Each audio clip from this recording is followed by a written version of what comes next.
Coach,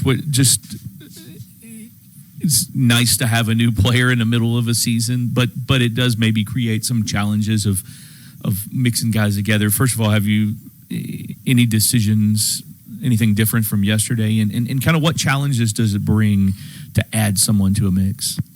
Well, first of all, I think I owe it to the young man that walked in the doors, Emmanuel, to make sure that he's comfortable. I don't want to just say you land on campus and I just throw you into the fire and you really don't know yet what exactly we do. I got to get him comfortable with what we're doing offensively, get him comfortable with what we're doing defensively, and then sort of judging where he is and how he is. And the challenges are, 2 weeks ago, a week ago, a few days ago, he was in another country. Him coming here and getting adjusted to the food here, getting adjusted to the time here, time zones, getting adjusted to the basketball. You can tell right off the bat he's very physical, very active, very energetic, but he's coming from a place where they play physical. There will be times where he won't be able to get away with some of the stuff that, bumping the way that they bump over there. So that would be a challenge. And then just getting him comfortable would be the main thing.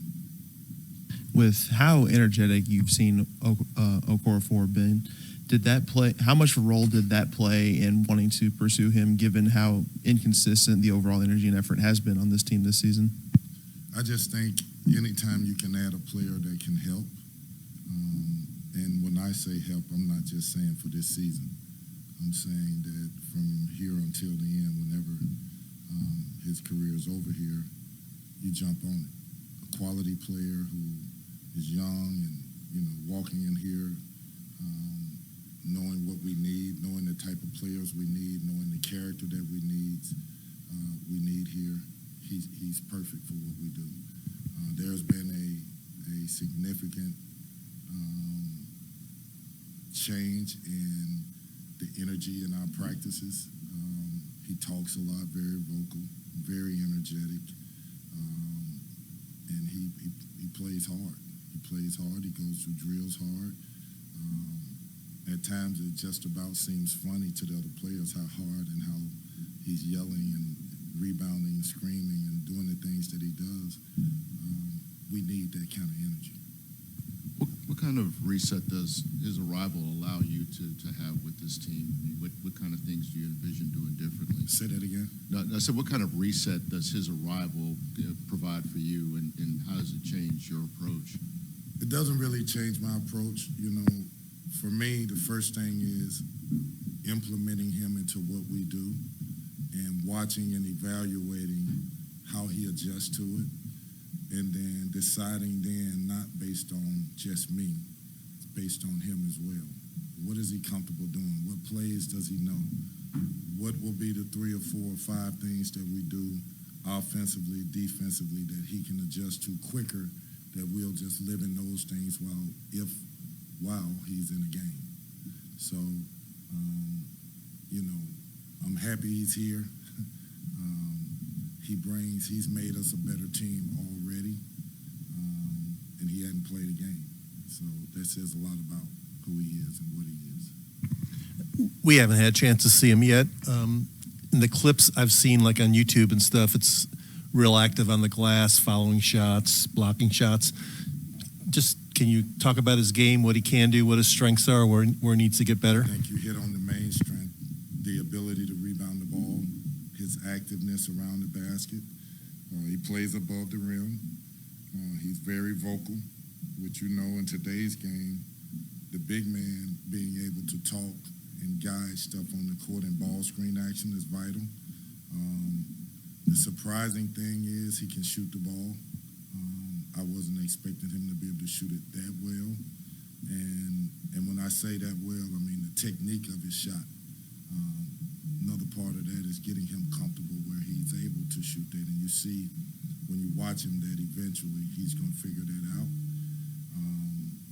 I just think if I was to say something, that the adjustment for him is going to be the speed of the game, the ability to, again, I'll say this, like you can tell he's coming from guys in a system where they bump you all the time. So he has to get used to that. Referees may not let him get away with that much bumping. It's a different physicality to the way they play compared to what college basketball is. Ball handling is pretty good. He's not just a 5-man. He can stretch your floor. And he's going to get stronger. His base is going to get stronger. His balance is going to get better. And, like today, I had him do all guard workouts. So he did everything that a guard would do. I want to see him move like that. After having a week off, this week is a little bit of a challenge, a 9 o'clock game and then a noon game. What kind of challenges does that bring you? And then go back last week, did you like what you got out of the guys since the last game? Yeah, we switched up how we did practice. We went a little shorter in practices, but then we came early in the mornings and did individuals. Got up a bunch of shots, a lot of ball handling, a lot of conditioning. That way I can implement Emmanuel into it a little better. I hope it pays off. I want these guys comfortable shooting the ball. I want us to be able to play with more energy. And so by shortening the practice but then adding an individual to it, hopefully that gives us some of that. The rest of it, we just got to go out and fight, man. Like, there's no secret sauce to it. We're playing teams that we can beat, but they are still very good teams. Kenny, you guys are entering a 4-game stretch where you play a handful of teams who are closer to the bottom of the ACC standings. Obviously, any game you go out, you want to try and win. But how critical or crucial is it to try and get a win during this stretch, or at least at the bare minimum, try and get progress back in the right direction? We want to win. Real simple, we want to win. I think you're right, and you talk about the teams that we're playing coming up. But I think you also have to consider when I watch those teams play the upper echelon of this conference, what did I see? I saw there was tough games. So they're not slouches. They're not lack of talent there. They are good teams, and they can beat anybody. BC plays hard. They're very physical. They're well coached. They get the ball, and most of their points come from the lane. If we don't play well, they'll beat us. We're going into their home. They will be ready for us. We just got to make sure that we bring the physicality, that we bring energy, that we bring a togetherness. We fix or handle our situations where we've been deficient, which is ball pressure, handling ball pressure, and not turning the ball over. And then, rebounding. We got to handle those 2 areas. And then getting stops, obviously. Kenny, I think these stats are right, but in the last 2 games, I think you guys have had 12 assists, and L has 9 of them. Obviously, that's not good.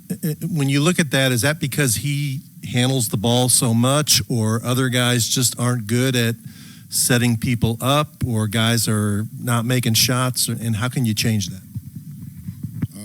I would hope it. I don't think it means the first one, where he's handling the most of it.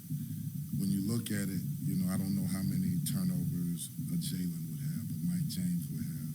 But what you end up seeing is that if you look at every player on this team, assist-to-turnover ratio, that's a problem. That's a problem.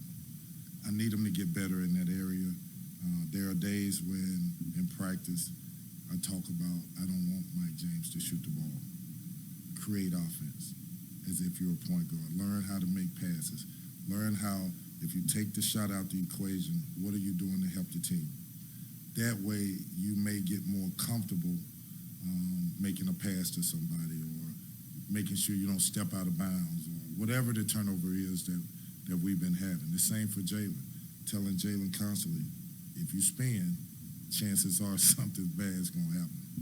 Don't spin. Pull up and shoot a shot. Pass the ball. Make a step when you pass the ball. Use your feet to make the pass as well. Those type of things. Anything else for Coach? Can Okorafor play guard? He cannot play guard.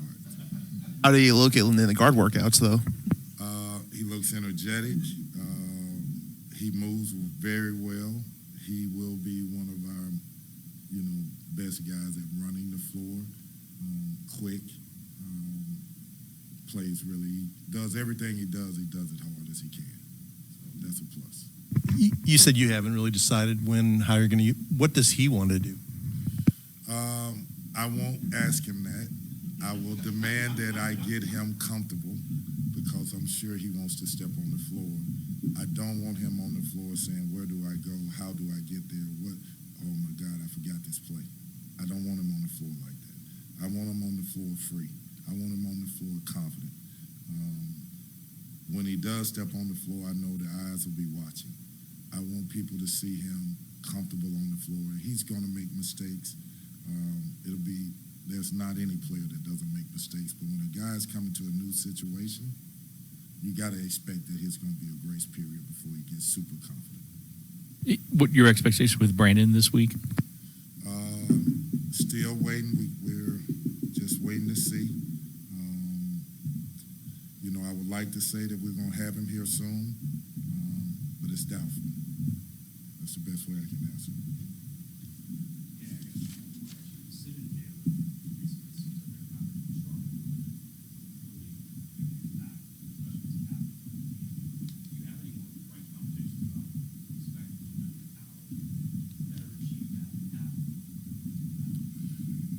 Number one, I think there are different ways that captains can be positive with a team.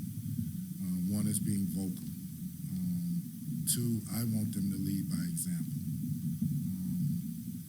They try really hard, but what happens is when adversity hits, where are they?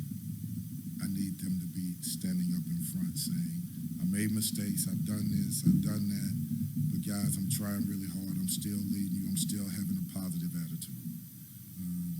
And so that's what we're working on with them. And to be honest with you, I tell them this is their team. I made them captains for a reason. They know what it's like to be a part of something when it's not quite right. Fix it.